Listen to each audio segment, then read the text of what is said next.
Nós vamos receber, irmãos, agora a palavra de Deus. Eu convido a todos para seguirmos aprendendo juntos o que o Senhor nos ensina através da sabedoria do pregador. Não eu, mas Salomão. Salomão escrevendo o livro do Eclesiastes, capítulo de número 9. Vamos para lá.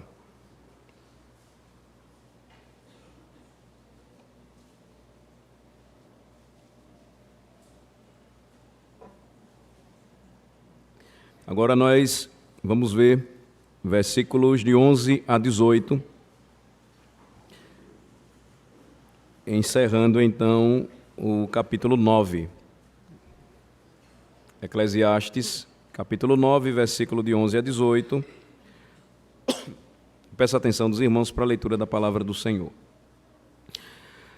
Vi ainda debaixo do sol que não é dos ligeiros o prêmio, nem dos valentes a vitória, nem tampouco dos sábios o pão, nem ainda dos prudentes a riqueza, nem dos inteligentes o favor. Porém, tudo depende do tempo e do acaso. Pois o homem não sabe a sua hora. Como os peixes que se apanham com a rede traiçoeira, e como os passarinhos que se prendem com o laço, assim se enredam também os filhos dos homens no tempo da calamidade, quando cai de repente sobre eles. Também vi este exemplo de sabedoria debaixo do sol, que foi para mim grande. Houve uma pequena cidade em que havia poucos homens. Veio contra ela um grande rei, sitiou-a e levantou contra ela grandes baluartes. Encontrou-se nela um homem pobre, porém sábio, que a livrou pela sua sabedoria. Contudo, ninguém se lembrou mais daquele pobre. Então disse eu, melhor é a sabedoria do que a força, ainda que a sabedoria do pobre é desprezada e as suas palavras não são ouvidas. As palavras dos sábios, ouvidas em silêncio, valem mais do que os gritos de quem governa entre tolos. Melhor é a sabedoria do que as armas de guerra, mas um só pecador destrói muitas coisas boas. Senhor, abre o nosso entendimento, ajuda-nos, dando clareza no pensar e no refletir sobre a Tua palavra. Concede-nos a graça, Senhor, de enxergarmos as maravilhas da Tua lei. Só Tu podes fazer isto, desvendando os nossos olhos.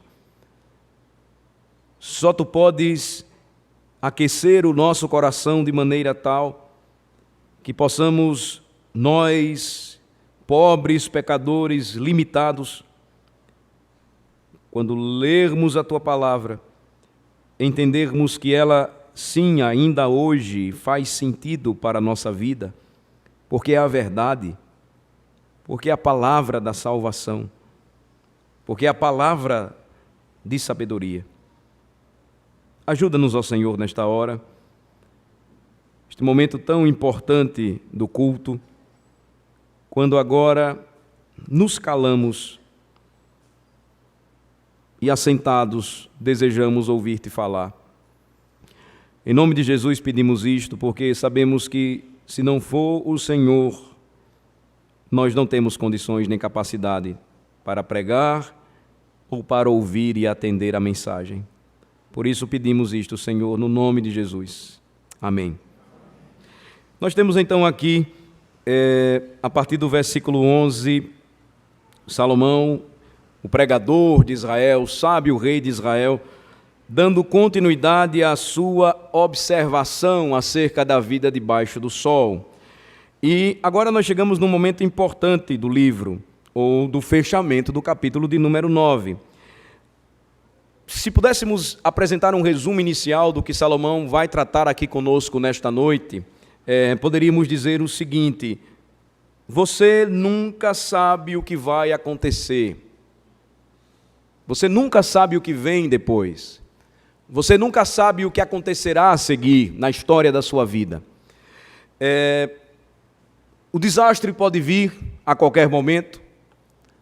A enfermidade pode abater o seu corpo, a angústia pode tomar conta de sua alma, a bancarrota pode derrubar os seus negócios, você não sabe o que vem a seguir. Incluindo nisto, afirmo, você não sabe o que menos te espera. Introdutoriamente, é importante a gente pensar sobre isso, analisando alguns casos que eles mostram historicamente a verdade da sabedoria de Deus. Por exemplo, existiu um ator e dramaturgo francês chamado Molière, que, dentre as suas peças, ele também as ensinava, as interpretava, uma delas chamada O Hipocondríaco, ou O Doente Imaginário, onde ele descrevia a situação da doença e da enfermidade em uma pessoa, ou em sua peça ele demonstrava como o imaginário pode tornar uma pessoa com medo das doenças. A história narra que este ator e dramaturgo francês brilhante, no momento em que estava realizando, encenando a sua peça, Molière, ele foi tomado por um acesso de tosse violenta e, algumas horas mais tarde, aquele que estava encenando o hipocondríaco morreu sofrendo um ataque cardíaco. Nós tínhamos também na história uma astróloga e psíquica, alguém que acredita, que experimenta ou tem revelações extrasensoriais, chamada Jeanne Dixon. E em 97, Jeanne ela previu que um famoso astro do entretenimento americano, sendo ela americana, ele deixaria uma nação em luto em algumas semanas. Se a nação lamentou ou não, apenas 3 semanas depois, o que sabemos na história é que esta mulher morreu de um ataque cardíaco também e que ela não previu a sua morte. Ou nós poderíamos citar outro homem que ficou desapontado por não poder viajar com 2 amigos. Seu nome, Bob Cartwright. Ele tinha medo de avião. E aí os seus amigos o convidaram para que juntos eles fossem para Nova York para assistir o playoff de 2 times famosos de basquete, mas de avião ele não viajava. A triste notícia então que o Bob recebeu é que o avião se chocou com algo, se bateu e então explodiu e os seus amigos morreram. 1 mês depois, o seu avião, onde Bob agora estava, ele que tinha medo de voar, também caiu em uma das montanhas próxima à sua casa na Califórnia. A verdade é, irmãos, que poderíamos continuar aqui citando mais e mais e mais exemplos daquilo que nós realmente vivenciamos durante a nossa vida. Não sabemos o que vem depois. Não conseguimos calcular o que vem a seguir. Nem mesmo aqueles que, como Jeanne, sendo uma astróloga ou uma psíquica, acreditava supostamente ler nas bolas de cristal, não revelam coisa alguma. Nenhum homem sabe o que vem depois. Nenhum homem consegue, debaixo do sol, dizer o que vai acontecer com ele. Por exemplo, nós, ao sairmos aqui deste templo, não sabemos o que pode vir a acontecer horas depois. Esta é a grande verdade. E Salomão está tratando sobre isso aqui. E ele nos chama a atenção para algo que, enxergando os eventos infelizes e inesperados da vida, não deveria nos surpreender. Eu deixei de citar um interessante também. Um homem chamado Donald Peters. Ele comprou 2 bilhetes de loteria nos Estados Unidos e em 2008, em novembro de 2008, ele ganhou $10 milhões. Só que quando ele soube da notícia, também sofreu um ataque cardíaco e morreu. Notícia feliz, ele ficou milionário, de repente morreu. A história então nos mostra, irmãos, que estes acontecimentos sempre existirão, e que nada do que eu falei agora para vocês espantaria Salomão. E sabem por quê? Porque o que ele via debaixo do sol era algo que acontecia sobre os homens, mas que não o impedia de enxergar que o que acontece com os homens não foge ao controle soberano de Deus. Eis a razão por que ele não se espantava com coisa alguma. E ele então estava vendo aquilo, e ele chega a considerar que, de fato, o homem não conhece o seu tempo. Não sabemos, não temos como medi-lo. Olha então para o versículo de número 11. O versículo 11 nos leva a este mesmo princípio básico e o aplica a pessoas de diversos talentos. Vejam só.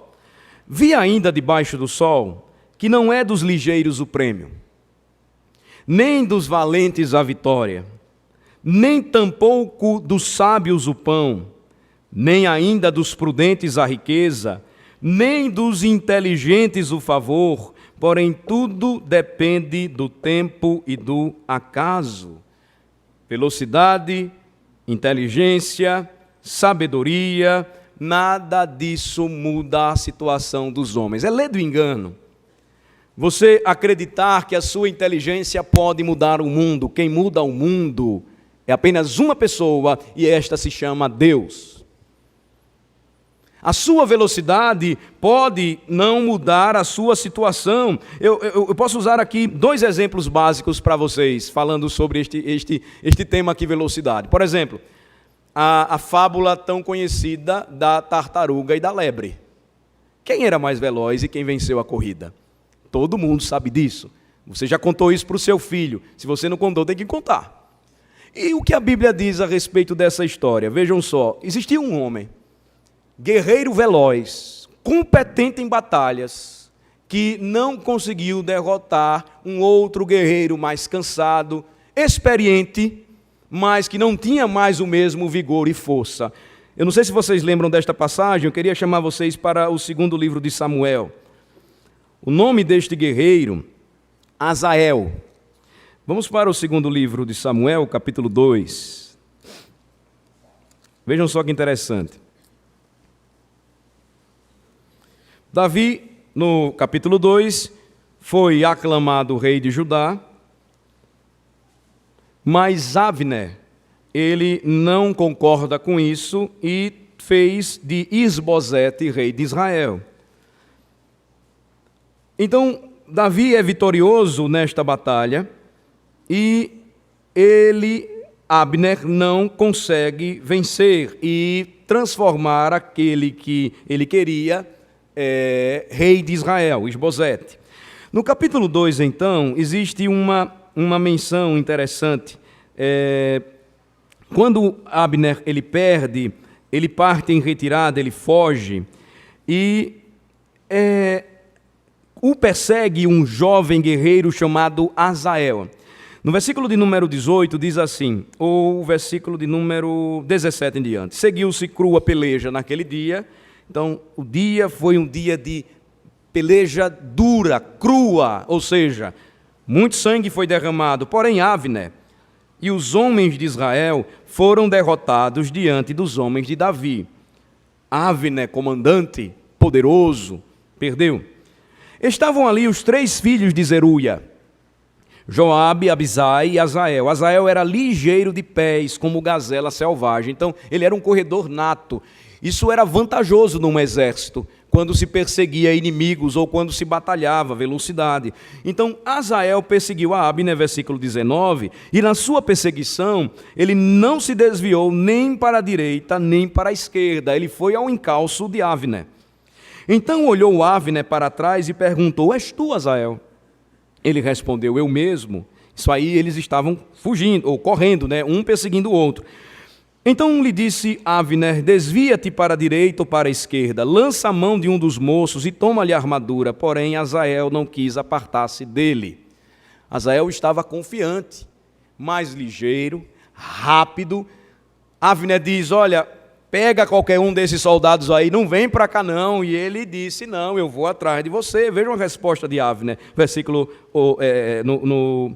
Azael não se apartou dele. Então, vejam que Abner tornou a dizer no versículo 22. Desvia-te de detrás de mim, porque hei de eu ferir-te e dar contigo em terra. E como me avistaria rosto a rosto com Joabe, teu irmão? Azael não quis saber.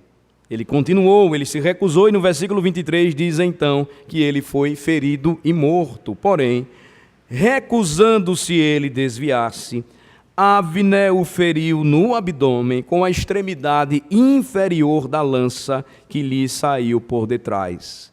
Asael caiu e morreu no mesmo lugar. E a situação foi tão impressionante que todos quantos chegavam no lugar em que Asael caíra e morrera, paravam, como se dissessem: não é possível. Asael tombou perante Abner. A probabilidade toda apontava para a morte de Abner e não de Asael. Mas isso nunca foi algo novo debaixo do sol.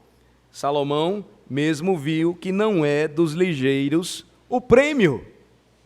Naquele dia de crua peleja, quem tombou foi o homem mais rápido, mais eficiente e que certamente pegaria Abner.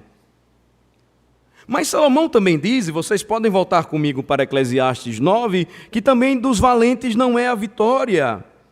Quem lembra de Davi e Golias? Guerreiro temível, mais de 3 metros de altura, sua armadura era extremamente pesada, sua espada também, seu escudo, todos enormes. Golias se apresenta e por vários dias quer resolver a peleja, a batalha entre israelitas e filisteus, dizendo: mandem um para me enfrentar. Quem perder será então derrotado e vai se submeter ao exército vencedor. Apareceu um homem para enfrentar Golias? Nenhum. Do exército de Saul? Nenhum. Vem Davi. Não tinha experiência em batalha, não tinha armadura, era pastor das ovelhas de seu pai Jessé, e quando ele ouve tudo aquilo, foi o único rapaz corajoso que enfrentou o gigante. Não foi do forte a vitória. A Escritura claramente diz que aquele que afrontava dia e noite o Senhor dos Exércitos tombou com uma pedra na testa e teve a sua cabeça arrancada por sua própria espada. Qual foi a reação do exército dos filisteus? Foram tomados de pavor, assim como os companheiros de Asael não acreditaram, pararam diante do tombar do veloz. E agora também diz a Escritura do tombar do valente. Então, isto nunca foi novo. A corrida não é sempre vencida pelos ligeiros. A batalha nem sempre é conquistada por aquele que é mais forte. O que Salomão então mostra claramente é que nem mesmo dos sábios o pão lhe pertence ou pertence, nem ainda dos prudentes a riqueza, nem dos inteligentes o favor. Se vocês voltarem um pouco, vocês vão lembrar que Salomão viu debaixo do sol que a vida, por vezes, ela é desigual. Quando você lembra comigo do capítulo de número 9, ele relata isso. Eu me apliquei, versículo 1, muito a entender claramente o significado da vida do justo e do sábio, e eu comecei a observar que, versículo 2, tudo sucede igualmente a todos. Salomão havia percebido que o mesmo sucede ao justo e ao perverso, ao bom, ao puro e ao impuro, tanto ao que sacrifica como ao que não sacrifica, ao bom como ao pecador, ao que jura, como ao que teme jurar ou fazer juramento. A sua observação, então, é de que tudo dependia do tempo e do acaso. Resumindo, então, irmãos, o versículo de número 11, a capacidade humana não é garantia de sucesso na vida. Você pode ser valente, você pode ser veloz, você pode ser sábio segundo este mundo, você pode ser prudente, você pode ser inteligente, mas nada disso depende ou garante o seu sucesso na vida. Tudo bem, você sabe o valor do trabalho, o valor de investir em seu filho quanto ao estudo, o valor de prepará-lo para a vida, Mas se você não tributa a Deus a honra de ter o seu filho bem empregado, bem encaminhado, você não entendeu nada acerca dos planos de Deus. Assim como o seu filho, existe sim no mundo muita gente competente, mas que não é beneficiada ou abençoada como o seu filho é. Nada que façamos na vida garante o nosso sucesso, se não entendermos que o curso da nossa vida é guiado pelo Senhor. Pensemos em perseguição um pouco aqui. Não há contexto mais claramente aplicável para o que Salomão está vendo aqui debaixo do sol. Pensemos no que aconteceu e acontece quando as guerras vêm.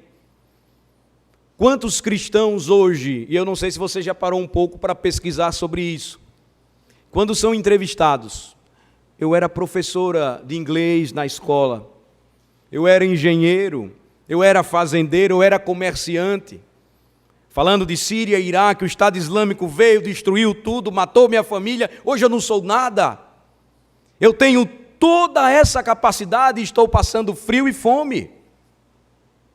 Nada que façamos na vida, irmãos, garante sucesso, senão que nós dependemos de Deus e pertencemos a Ele. O reconhecimento de Salomão, então, é que nada disso era novo. E quando ele fala a respeito disso, de que o desastre ele pode vir e alcançar qualquer um de nós, e que o tempo e o acaso eles acontecem a todos nós, ele não está negando a soberania de Deus. Se vocês lembrarem comigo de Efésios 1, versículo 11, vocês vão lembrar que Deus faz tudo segundo o conselho da sua vontade. E aqui é importante a gente entender a expressão que Salomão usa quando nós lemos a palavrinha acaso.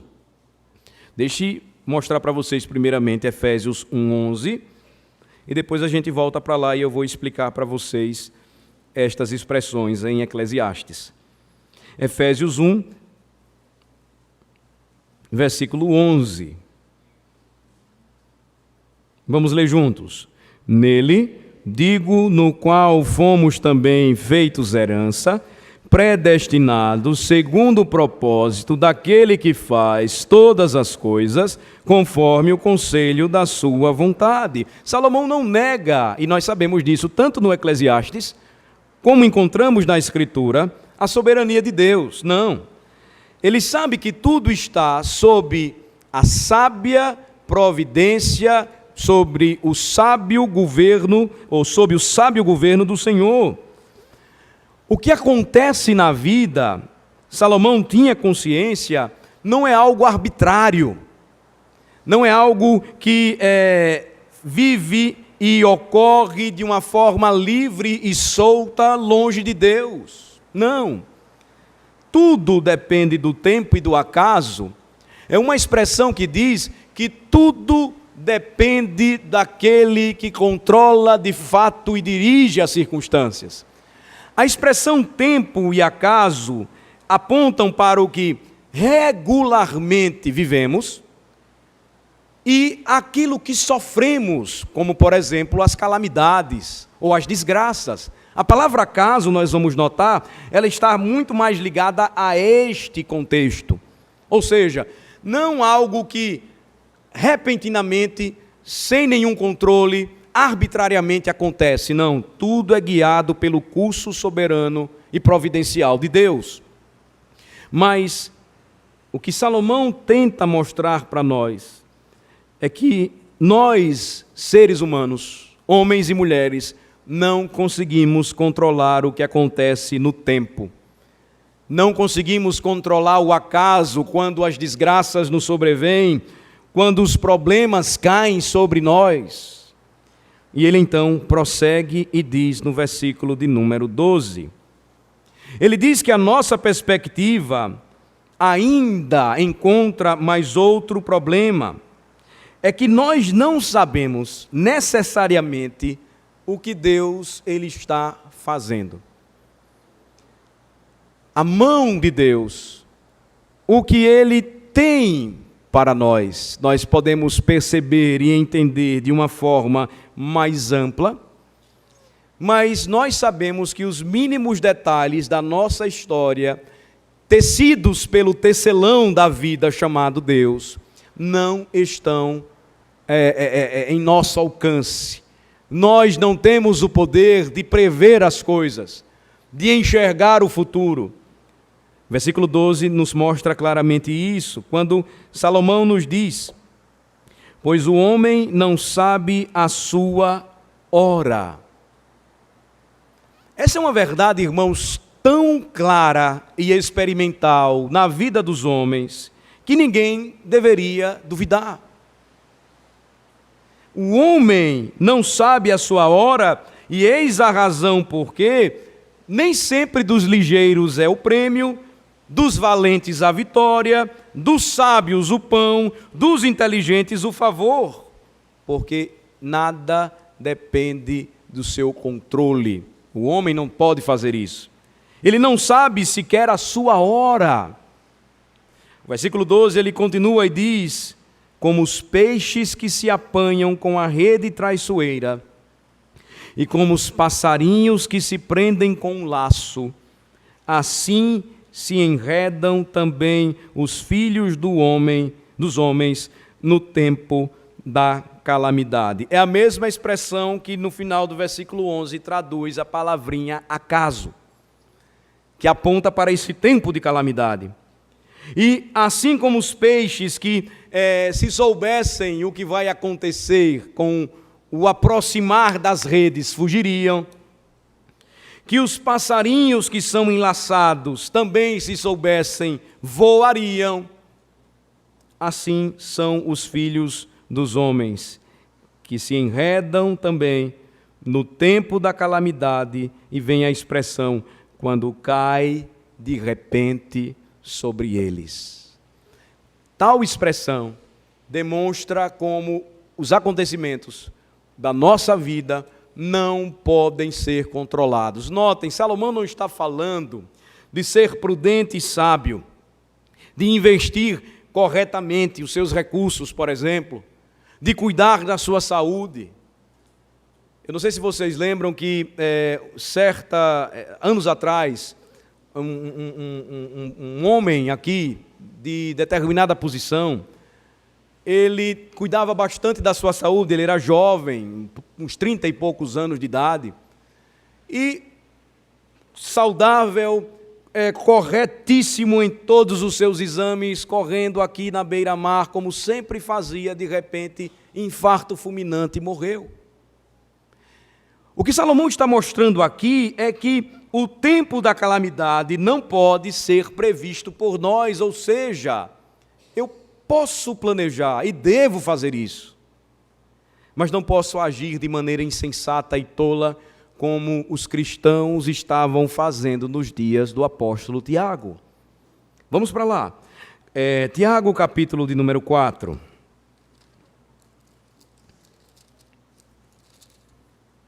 Do versículo 13.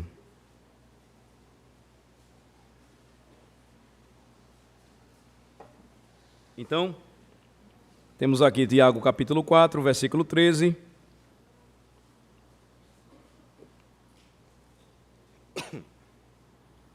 Atendei agora vós que dizeis: hoje ou amanhã iremos para a cidade tal, e lá passaremos um ano, e negociaremos e teremos lucros. Vós não sabeis o que sucederá amanhã. A linguagem é clara. Tiago não está condenando a atitude daqueles homens que lidavam com o comércio, negociarem e obterem lucro. Não. Mas eles estavam fazendo isso sem nenhum temor a Deus, sem nenhum sentimento de que Deus é aquele que abençoa e faz com que a colheita ela vingue, que os negócios prosperem, que o corpo se mantenha saudável, que a família harmoniosamente viva unida, que a igreja seja protegida, guardada. Tiago, então, claramente diz: vocês não sabem o que sucederá amanhã. Em outras palavras, ele está advertindo-os. Por quê? Versículo 14. O que é a vossa vida? Sois apenas como a neblina que aparece por instante e logo se dissipa. Vejam que linguagem fortemente eclesiástica. A vida de vocês é como o vapor. Aparece instantaneamente e também instantaneamente se dispersa. Em vez disso, devias dizer: se o Senhor quiser, não só viveremos, como também faremos isto ou aquilo. Vejam só. O que eles precisavam fazer era mudar a construção de suas orações. Se o Senhor quiser, hoje ou amanhã iremos para a cidade tal. Se o Senhor quiser, lá passaremos um ano. Se o Senhor quiser, lá negociaremos. Se o Senhor quiser, também lucraremos. O problema é que uma visão superficial da vida cristã faz com que nós tomemos decisões e trabalhemos diariamente e vivamos as nossas vidas sem nenhum temor ao Senhor e sem ao menos expressarmos aquilo que a Bíblia nos recomenda dizer e fazer, se o Senhor quiser. Na realidade, para muitos de nós, tal expressão condicional é mais uma palavra de ordem. Mas o se nunca foi palavra de ordem, não. Mas a gente gosta de dizer, se Deus quiser. Não é se Deus quiser, é se Deus quiser, nós vamos conseguir. É assim que deve ser. Por quê? Porque o que é a vossa vida? Não sabemos nem mesmo a hora da nossa morte.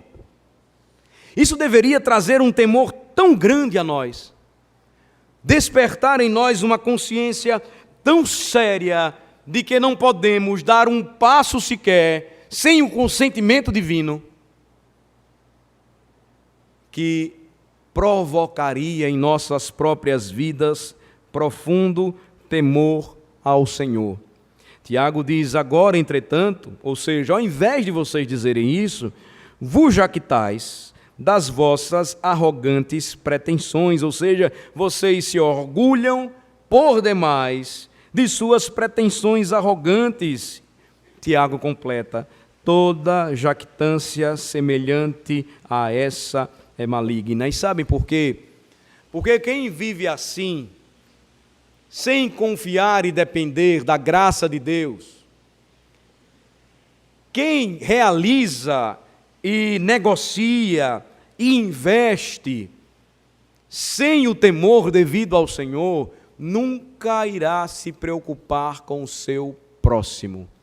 E a Escritura claramente diz: devemos amar a Deus sobre todas as coisas e ao próximo como a nós mesmos. Se nós amamos a Deus sobre todas as coisas, eu agora não vou colocar negócios ou lucros à frente da minha casa. Mas pastor, eu preciso trabalhar. Precisa. Mas considere se o que você busca não é mais do que o suficiente. Ou considere se o que você busca não tem feito você mais pobre, porque você não faz o bem àquele que precisa. Quantos pais cristãos têm desprezado seus filhos, porque têm vivido como homens dos dias de Tiago ou dos dias de Salomão, jactando-se de suas arrogantes pretensões. Isso é perigoso, porque quando você volta para o Eclesiastes comigo, o pregador diz: o homem não sabe de nada. O homem não conhece o tempo. Vocês já pararam para ver que o máximo que nós podemos dar ou oferecer acerca destas coisas é a chamada previsão do tempo? A gente prevê o tempo. O tempo, meteorologicamente falando, nos oferece sinais do que pode vir a acontecer, mas são previsões. Às vezes a gente até brinca, né? Se prevê que vai chover e faz sol, ou que vai fazer sol e chove, de repente tudo muda. Não temos controle sobre nada, irmãos, nem mesmo sobre a nossa própria vida. Esta é a grande verdade. Jesus Cristo, falando sobre esta mesma e importante matéria, ele disse que por mais ansiosos que estejamos, não podemos acrescentar um buraco ao curso ou caminhada da nossa vida. Isso seria suficiente para a gente considerar o que Salomão nos diz. Porque no tempo da calamidade cai de repente sobre nós tudo. E como suportar se nós não conhecemos a Deus e entendemos que Ele controla toda a situação? Vamos voltar para Eclesiastes.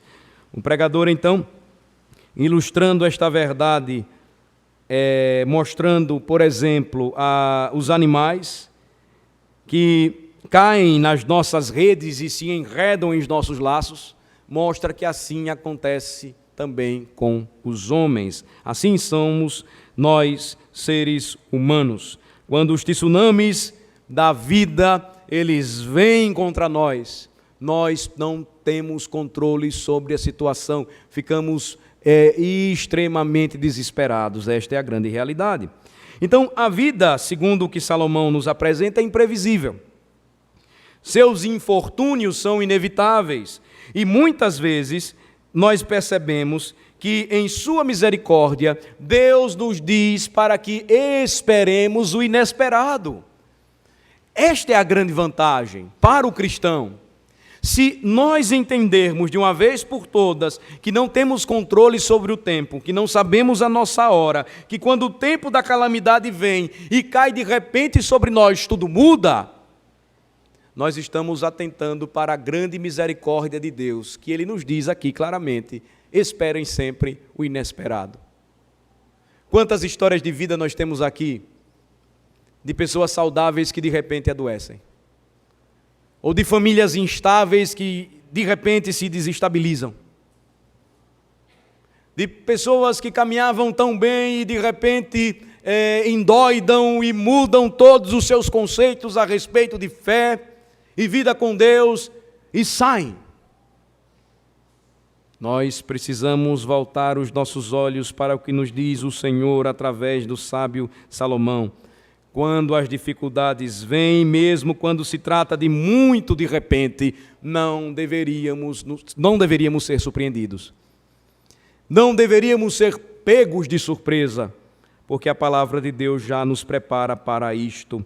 E aí, nesta parte final, a partir do versículo de número 13, Salomão ele vai exemplificar a sabedoria, ele vai priorizá-la e, finalmente, ele também vai mostrar a sua importância quando aplicada à vida cristã.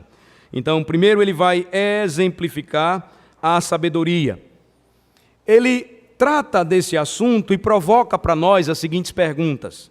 Como devemos responder quando chegar o dia mau? É a primeira delas. Ou como devemos viver com a incerteza de sabermos que algo ruim pode acontecer conosco a qualquer momento? É neste ponto aqui que tudo se resume à oportunidade que temos, aprendendo a palavra de Deus, e percebermos que não podemos cair no erro do fatalismo. O que seria o fatalismo? Vamos esperar o pior. Salomão não está lidando com isso. Vamos aguardar que o mal caia sobre nós. Ele não está falando nada a respeito disso. Ele dá uma resposta diferente. Ele vai exaltar e elogiar o valor da sabedoria. Olhem só, versículo de número 13. É interessante. Ele vai mostrar para nós que devemos viver com sabedoria. Também vi este exemplo de sabedoria debaixo do sol, que foi grande para mim. Ele vai usar o exemplo de uma situação que ele viu. Alguns estudiosos do Antigo Testamento dizem que Salomão aqui contou uma parábola, o que nos parece, quando nós percebemos que em todo o livro do Eclesiastes ele diz: eu vi, que ele realmente conheceu esta história. E que história é esta? Vejam só, versículo 14. Houve uma pequena cidade em que havia poucos homens. Veio contra ela um grande rei, sitiou-a e levantou contra ela grandes baluartes, grandes torres, provavelmente com arqueiros ou com instrumentos para encostar nos muros da cidade e invadi-la com soldados. Encontrou-se nela um homem pobre, porém sábio, que a livrou pela sua sabedoria. Contudo, ninguém se lembrou mais daquele pobre. Então, notem que o que Salomão vai tratar aqui é de um exemplo claro de como nós devemos encarar o tempo e o acaso, os quais não controlamos, valorizando a sabedoria. A sabedoria na Escritura é demonstrada, é ensinada de uma forma muito simples. O temor do Senhor é o princípio da sabedoria. Revelam prudência todos os que o praticam. Então, se eu sei, pensem comigo, que tudo depende do tempo e do acaso, que este tempo não está entregue ao fatalismo, ele é controlado por Deus, as coisas boas e também as calamidades. Se eu sei que não tenho como compreender nem saber até mesmo a hora da minha morte, e também devo esperar o inesperado, como agir? Apenas temendo ao Senhor, porque este é o princípio da sabedoria. Espera no Senhor, confia nele. É o que a Escritura recomenda. Então, o exemplo que ele usa aqui é de um homem sábio, suficientemente para salvar uma cidade. É interessante essa história que ele mostra aqui. Ele nunca se tornou famoso como Arquimedes, que foi um matemático brilhante na Grécia, e na batalha de Siracusa, quando os romanos tentaram invadi-la por diversas vezes, Arquimedes, ele também era um inventor, ele construiu diversas armas, e ele ficou famoso porque em uma das batalhas de Siracusa, Arquimedes conseguiu afundar navios, com suas invenções, os seus inventos, e ele então prevaleceu naquela guerra. Este homem pobre aqui não ficou famoso como Arquimedes, seu nome foi esquecido. Mas o que despertou o interesse na consideração do pregador é que aquele homem sábio, porém, ou pobre porém sábio, salvou uma cidade inteira.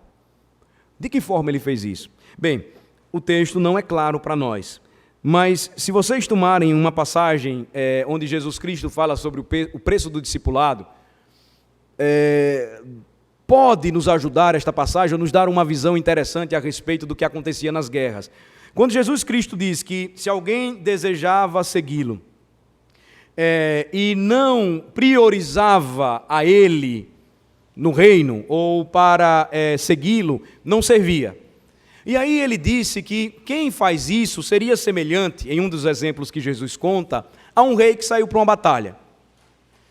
E ao chegar na batalha, ele considerou e viu que o exército oponente era maior do que o dele.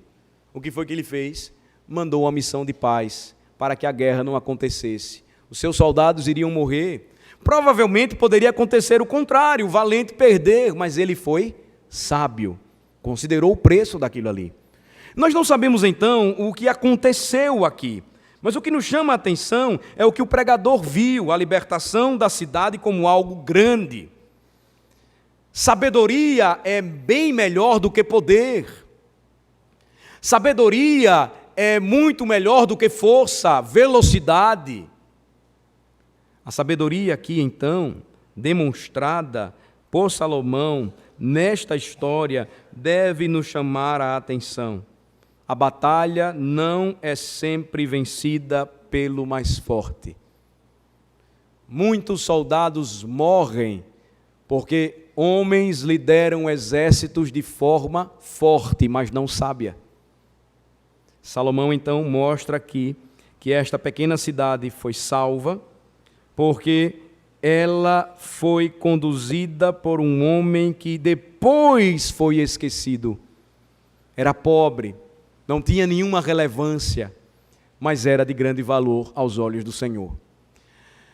Eu paro aqui para pensar com vocês a respeito do seguinte: da prioridade que nós devemos dar à sabedoria.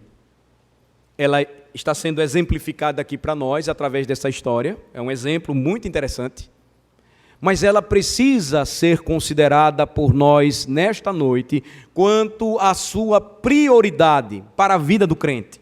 Olhem de novo o versículo de número 15. É certo que aquele homem salvou a cidade em particular, ele foi logo esquecido, e aí nós vemos claramente, rapidamente, o realismo de Salomão, mas ainda que ninguém lembrasse dele, nós vamos notar então o valor diante de Deus de um homem que o teme e age com sabedoria. Encontrou-se nela, versículo 15, um homem pobre, porém sábio, que a livrou pela sua sabedoria, contudo ninguém se lembrou mais daquele pobre. As pessoas são assim. A vida é assim também. A sabedoria, mesmo salvando pessoas, logo é esquecida. Lembre-se de José no cárcere. Ele salva um homem e ele diz: olha, lembre-se de mim quando estiveres servindo ao rei. Ele lembrou. Passou um bom tempo e José pagou o preço por sua sabedoria.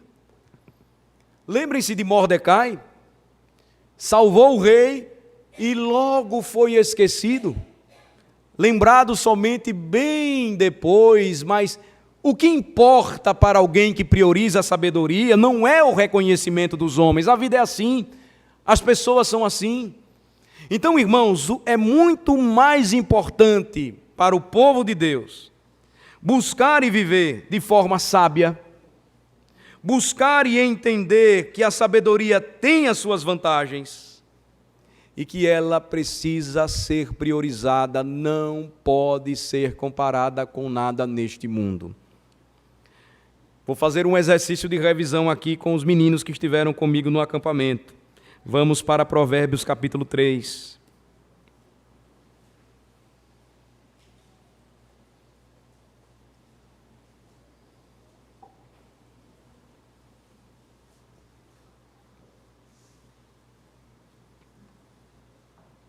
Provérbios capítulo 3, a partir do versículo 13.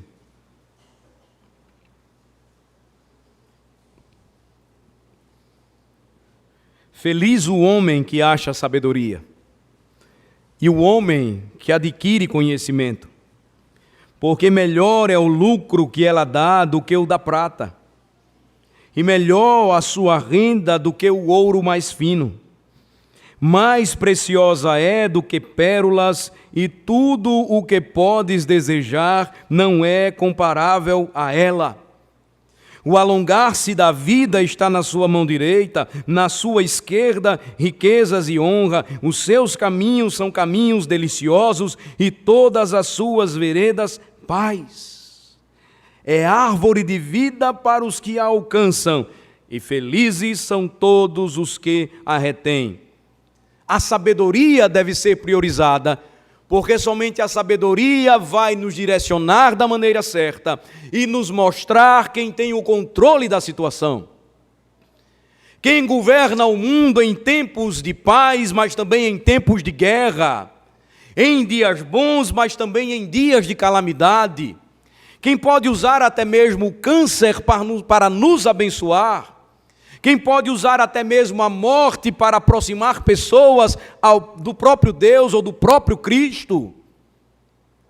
A verdadeira sabedoria, então, irmãos, é mais valiosa do que ser ligeiro, do que ser valente, do que ser poderoso, do que ser sábio segundo este mundo. Esta é a verdade. De certo, aquele homem foi esquecido, mas não aos olhos de Deus, porque salvou muita gente por sua sabedoria. É importante, irmãos, então, que em nossa caminhada trilhemos os passos de Jesus.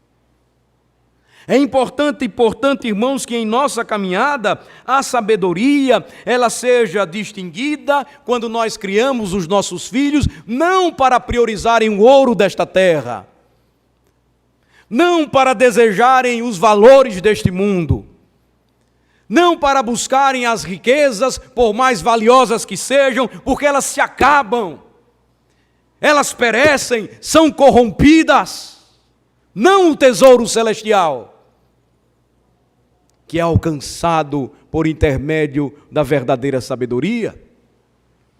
A finalização, então, em Eclesiastes é importante, porque ela não somente é exemplificada por Salomão, não somente é priorizada, mas finalmente aplicada.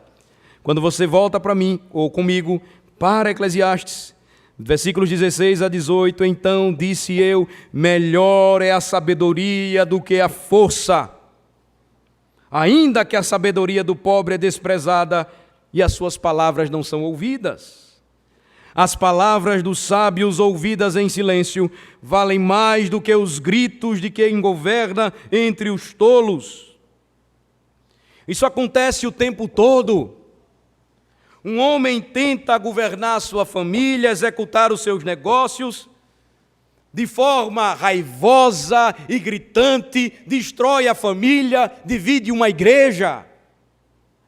Não é desse modo que o Senhor nos mostra ser valioso o caminho de fé daqueles que dependem do tempo e do acaso. As palavras dos sábios ouvidas em silêncio valem mais do que os gritos de quem governa entre os tolos.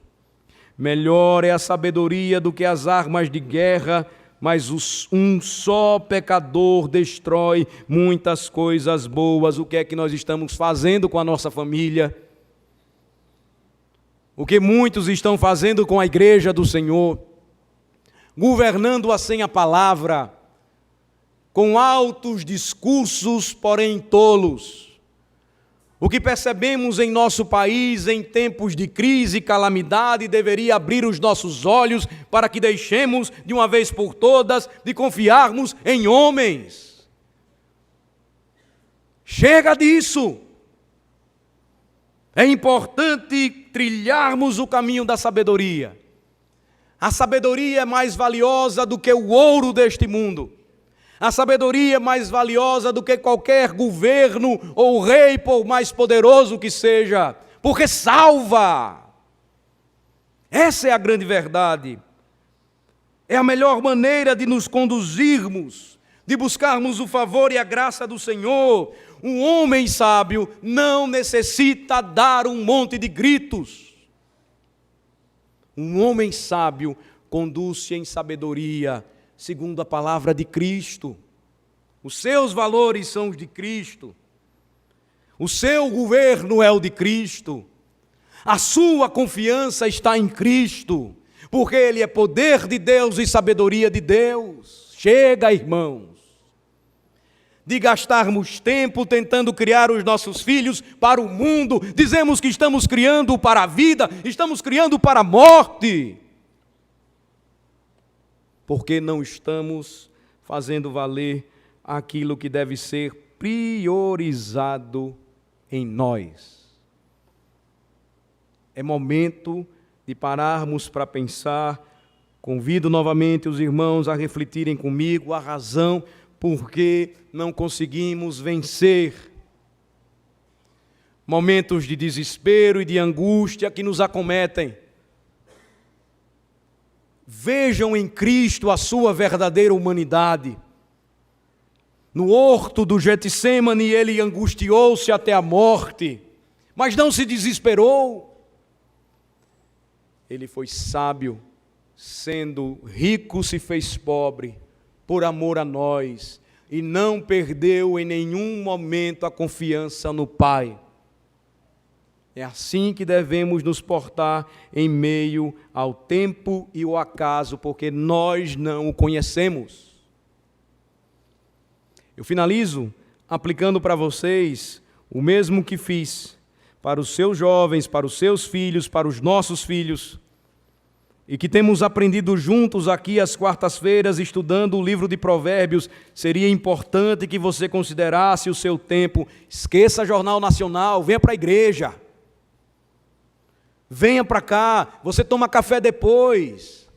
Esforce-se por buscar sabedoria. Porque os prognósticos e os astrólogos da política e da economia do tempo não vão mudar nada. Essa é a verdade. Chega de perder tempo, irmãos. É tempo de buscarmos o caminho do saber, e eis o porquê.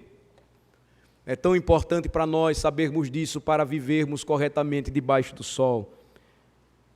Eu chamo a atenção de vocês então para este texto com o qual encerro, em Mateus capítulo 12, a partir do versículo de número 38, aplicando as palavras de Salomão a respeito de como então devemos viver, especialmente em um mundo onde o tempo e o acaso acontecem a todos, onde a vida é incerta, onde podemos sofrer perdas ou dificuldades a qualquer momento, mesmo que sejamos rápidos, poderosos na corrida, fortes na batalha, inteligentes, e podemos sofrer pobreza. A Escritura então nos mostra que a primeira coisa que precisamos fazer é dar nossas vidas a Cristo. E esta passagem é impressionante, porque o versículo 38 diz que alguns escribas e fariseus pediram a ele um sinal. Queremos ver, mestre, de tua parte algum sinal. Ele, porém, respondeu: uma geração má e adúltera pede um sinal, mas nenhum sinal lhe será dado senão do profeta Jonas. Porque assim como esteve Jonas 3 dias e 3 noites no ventre do grande peixe, assim o Filho do Homem estará 3 dias e 3 noites no coração da terra. Ele estava apontando para a sua obra redentora. Ninivitas, versículo 41, se levantarão no juízo com esta geração e a condenarão, porque se arrependeram com a pregação de Jonas, e eis aqui está quem é maior do que Jonas. Agora vem a passagem em questão. A rainha do sul se levantará no juízo com esta geração e a condenará. Ele está se referindo à rainha de Sabá, que foi até Jerusalém ouvir da sabedoria de Salomão. Os reis eram conhecidos naquele tempo por provérbios e ditos sapienciais. E Salomão se destacou dentre todos eles, porque sendo jovem, Deus lhe concedeu a graça de pedir qualquer coisa. Salomão pediu o ouro celestial. Ele disse: Senhor, concede-me sabedoria para governar este povo tão numeroso. Deus então fez próspero, rico, o presenteou com tudo e acima do mais, ou acima de tudo mais, o fez o homem mais sábio que o mundo já existiu, ou que o mundo já conheceu, que já existiu no mundo. A rainha de Sabá então foi lá saber a respeito da sabedoria deste homem. Vocês podem depois conferir a passagem lá no primeiro livro dos Reis, capítulo 10. Ela voltou de lá, não exaltando a Salomão, mas dizendo: eu nunca ouvi falar de Deus desta forma. Ela voltou exaltando o Senhor da sabedoria, aquele que fez a sabedoria e dá sem medida a todo que lhe pede. Jesus usa o exemplo dela em seus dias, em sua pregação, e o que ele disse: a rainha do sul se levantará no juízo com esta geração e a condenará, porque veio dos confins da terra para ouvir a sabedoria de Salomão. E eis aqui está quem é maior do que Salomão. Cristo, verdadeira sabedoria e poder de Deus, é o único que pode conceder a cada um de nós confiança, plena certeza e esperança que sim, é verdade, o homem não conhece o tempo, mas a todo aquele que recebe a Cristo, maior do que Salomão, o Rei e Senhor da sabedoria, há a verdade plena de que caminhará seguro e sem temor do mal. A promessa então, irmãos, para nós está aqui. Aquele que é maior do que Salomão nos chama primeiramente a considerarmos aquilo que mais importa. aquilo que nós devemos buscar primeiramente, aquilo que é de maior valor, aquilo que transforma a vida, aquilo que muda a nossa percepção das coisas, aquilo que nos faz enxergar que existe um Deus que governa a terra e que controla o tempo e o acaso, os dias bons e maus, a calamidade e a desgraça, e transforma tudo em bem para o seu povo. Essa é a verdade que deve nos sacudir e nos mexer em dias de tanto pessimismo, de tanta angústia, de tanto desespero no coração dos cristãos.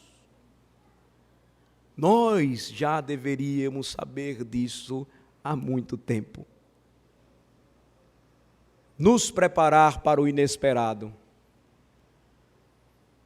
sabendo que aquele que é maior do que Salomão nos diz: não temais, porque eu venci o mundo.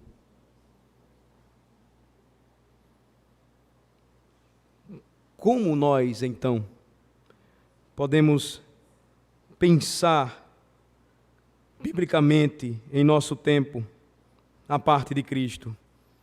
Isto é impossível. Como viver e entender as circunstâncias da vida, por vezes não tão favoráveis a nós, sem Cristo? Saiba de uma coisa: no dia do juízo, todos irão comparecer perante aquele que é maior do que Salomão. E você vai ver a rainha de Sabá lá.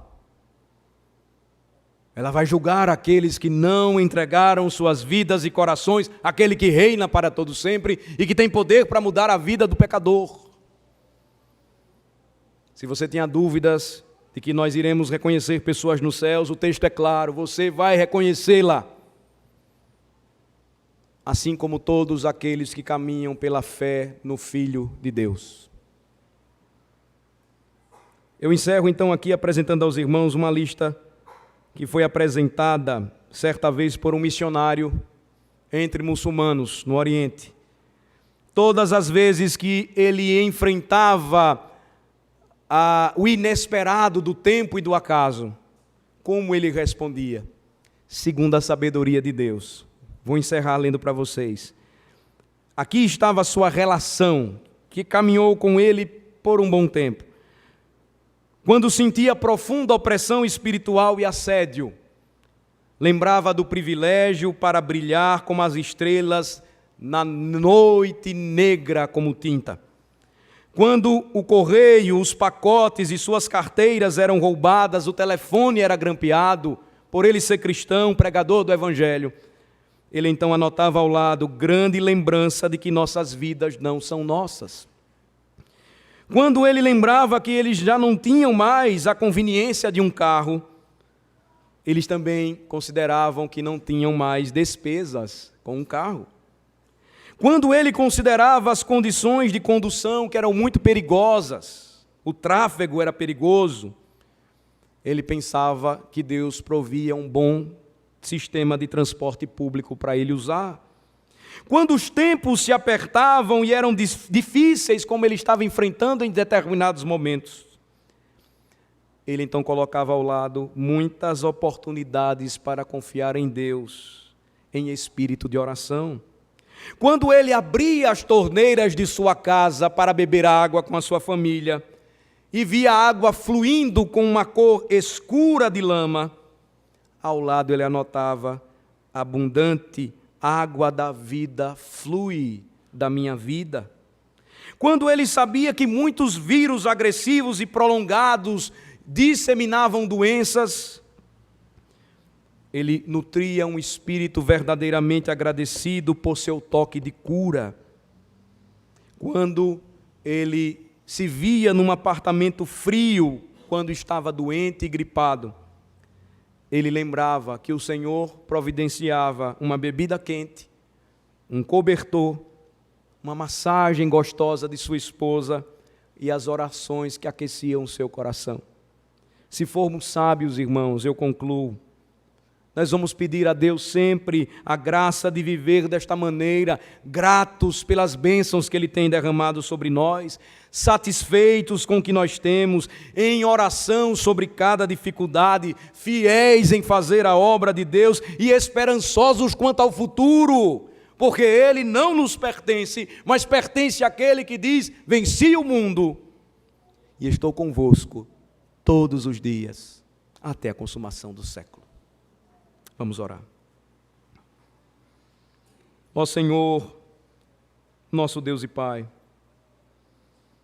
ainda que não saibamos o tempo, não conheçamos, não consigamos medir quanto tempo temos nesta terra, o que é a nossa vida, concede-nos a graça de usarmos este tempo com sabedoria, aproveitando todos os momentos e chances que temos como uma oportunidade para confiar em Jesus e viver para Ele. Ajuda-nos, ó Senhor, a lembrarmos que o maior tesouro que recebemos do Senhor é a sabedoria, e esta sabedoria nos é dada por Jesus Cristo, o nosso Senhor e Salvador, aquele que é maior do que Salomão. Ajuda-nos a lembrarmos, ó Senhor, que é este tesouro que devemos investir, por ele devemos investir o nosso tempo, os nossos recursos, a nossa vida, e o mesmo devemos fazer com os nossos filhos. Perdoa-nos, ó Senhor, quando nós não temos priorizado aquilo que é mais valioso para Ti. Perdoa-nos, ó Senhor, quando agimos com incredulidade porque não somos sábios ao ponto de entendermos que nada disso deveria nos espantar, mas que assim, como poeta, deveríamos cantar e louvar: sou feliz com Jesus, meu Senhor.